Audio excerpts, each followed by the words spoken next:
अस्सलाम वालेकुम नाज़रीन, टॉक शोज़ पॉडकास्ट के साथ मैं हूं आपका होस्ट आरिफ शाह। एक ज़बरदस्त दिलचस्प बेहतरीन पॉडकास्ट के साथ फिर हाज़िर हुए हैं आप सबकी खिदमत में। आज का जो हमारा एपिसोड है वो मोटनी है, कुकिंग से रिलेटेड है।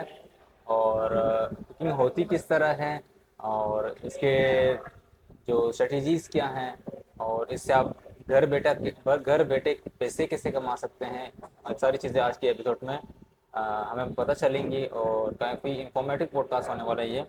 तो व्यूअर से रिक्वेस्ट है कि आखिर तक एंड तक जुड़े रहिए हमारे इस पॉडकास्ट से।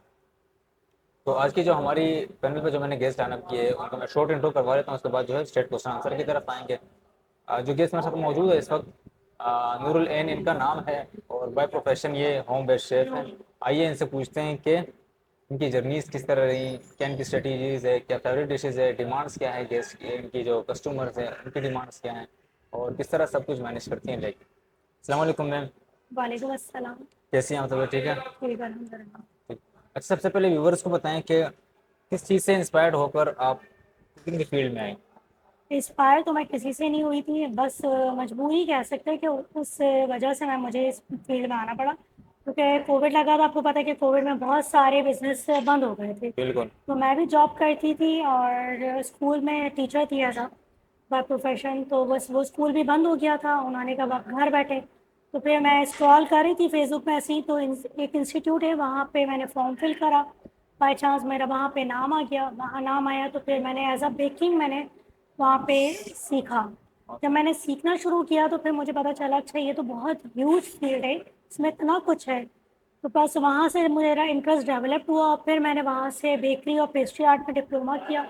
उसके बाद फिर मैंने ये काम स्टार्ट ज़बरदस्त हो गया, ठीक है। अच्छा, आपका अब तक वहाँ से लेकर कोविड के दौर से अब तक किया। सबसे यादगार एक्सपीरियंस कौन सा रहा है अब तक?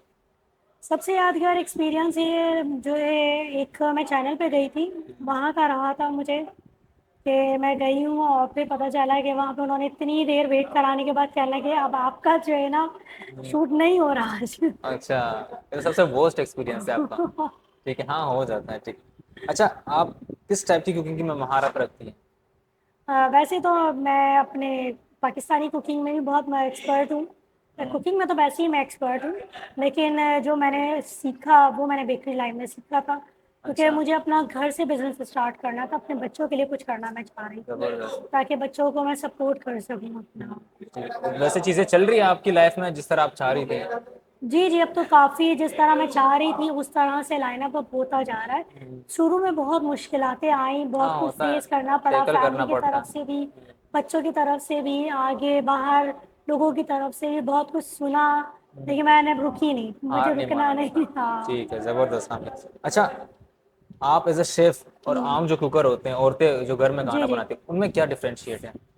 एज़ अ शेफ़ और होम बेस्ड जो शेफ़ मतलब कुकिंग जो करती हैं ख़वातीन, ये डिफरेंस है कि हम लोग जो है ना हर चीज़ सीखते हैं, लर्न करते हैं। कि जैसे आप एक एग्जांपल ले लें कि एक आलू है, आलू के अंदर कितना प्रोटीन है, एग के अंदर कितना कार्ब्स है, प्रोटीन है, तो वो हम सारा इसमें लर्न करते हैं। करना पड़ता है अब सब। हाँ, पढ़ना पड़ता है, पूरी इसकी पढ़ाई है, इसके पेपर्स होते हैं, पेपर्स देने पड़ते हैं, बोर्ड से एग्ज़ाम क्लियर करना पड़ता है इसका।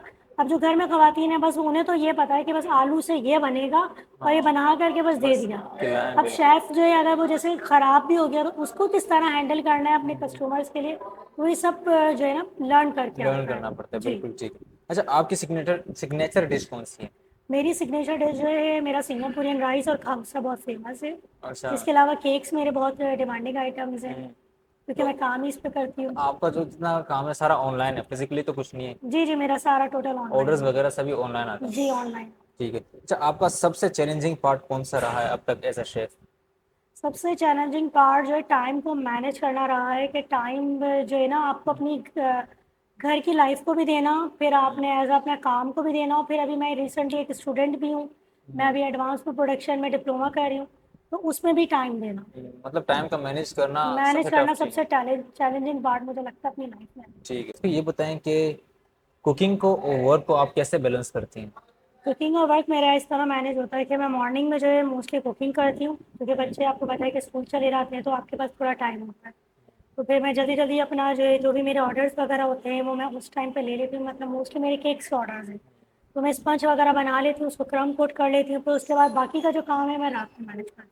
अच्छा। बच्चों के सोने के बाद। बिल्कुल टफ जॉब है आपकी भी। जी। सही, ठीक है। अच्छा, कस्टमर्स का बताएं, क्योंकि कस्टमर्स तो हर चीज़ में कुछ ना कुछ नेगेटिविटी निकाल देते हैं ना, हाँ, तो कस्टमर से कैसे एंगेज होती हैं आप? कस्टमर्स के बस उनकी डिमांड के मुताबिक अपने अपने जो है ना कस्टमर को डील करना होता है कि उनकी डिमांड क्या है, उनको क्या चीज़ से रिक्वायर्ड है, क्या चीज़ पसंद है। बाकी मैं क्वालिटी पे कोई कॉम्प्रोमाइज़ नहीं करती। मैं अपने थोड़े से रेट बता देती हूँ उनको थोड़ा सा कि भाई ये देखें, मतलब उसके रेट बढ़ाने की रीज़न भी मैं बताती हूँ कि क्वालिटी की वजह से आपका टेस्ट में भी फ़र्क पड़ेगा।